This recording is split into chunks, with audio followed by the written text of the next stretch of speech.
Hey, welcome to my video. This is the Bass Station 2 that arrived today.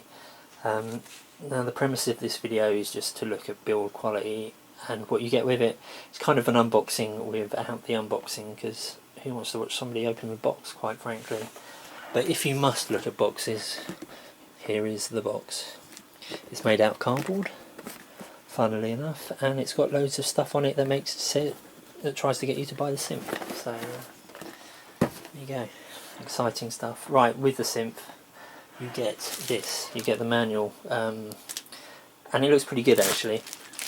I mean, this is a relatively simple mono synth, which if you're into synthesis you'll probably know all about it and how to work it from watching the promo videos 100 times, but it looks pretty good, and it's the usual affair: how to plug it up, plug it in, and some basic facts about synthesis by the looks of it. Or is that, no, I think that is just a manual rather than tips. Okay, so you get the manual, and there's no fancy freebie software with it or LE versions of stuff. Okay, so it's a bus powered synth, as we know. So I wasn't expecting to get a charger, but you do. You get an international charger. There's the 3-pin, it's also got the 2-pin. I'm hoping I can power this off my phone charger as well, although USB can be a bit tricky sometimes, and certain things work with certain types of USB, so we'll see how that pans out.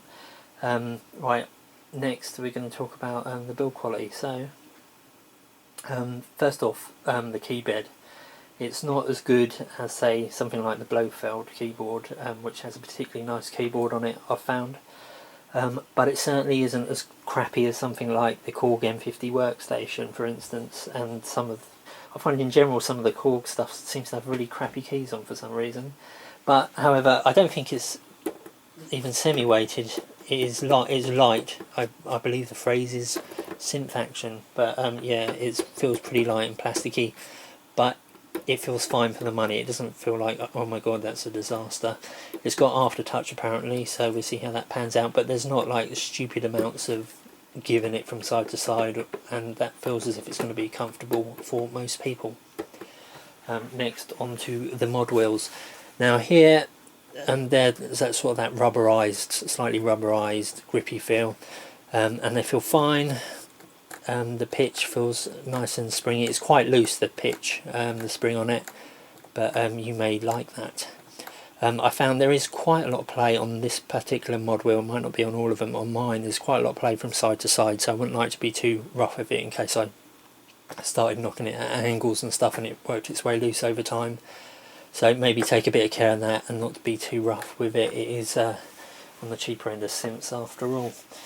Usual Novation rubberized keys, usual stuff.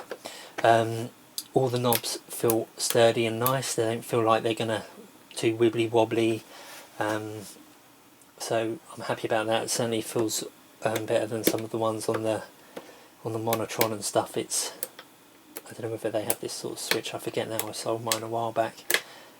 Certainly feels fine. I don't know whether these pots, they're quite small, so I don't think you're going to have a problem, sort of fat finger syndrome with them or anything like that. And there's no wiggle from side to side. They feel sturdy. I highly doubt that they're sort of bolted in from underneath to the chassis, but it feels as if they could be, but it's plastic, so I'm not sure about that, to be honest, but it certainly feels sturdy enough. The envelope, it's got a very nice feel to it actually. It's not any like really hideous wobbling from side to side. In fact, it feels really nice and smooth, what you might get on a like sort of a mid-range DJ mixer or something like that. So pretty happy about that. The thing I really love straight away on this synth is the big filter knob. Feels particularly pleasing. It's really nice and smooth. There's no jerking. Yeah, that's definitely a plus. The filter feels the nicest thing on it. So it's made out of plastic, as I say. It's pretty light and portable.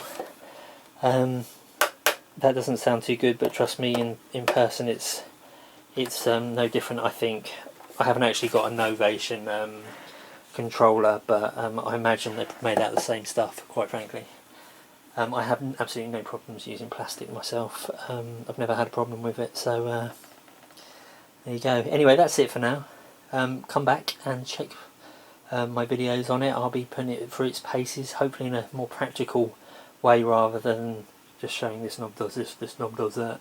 Hopefully I'll be able to put it in a musical setting and see how it fits into workflow and stuff like that, and how good things are, like the bus powered, is it reliable, can you power it off a phone charger, all the little boring practical things that we like to know. Alright, take it easy.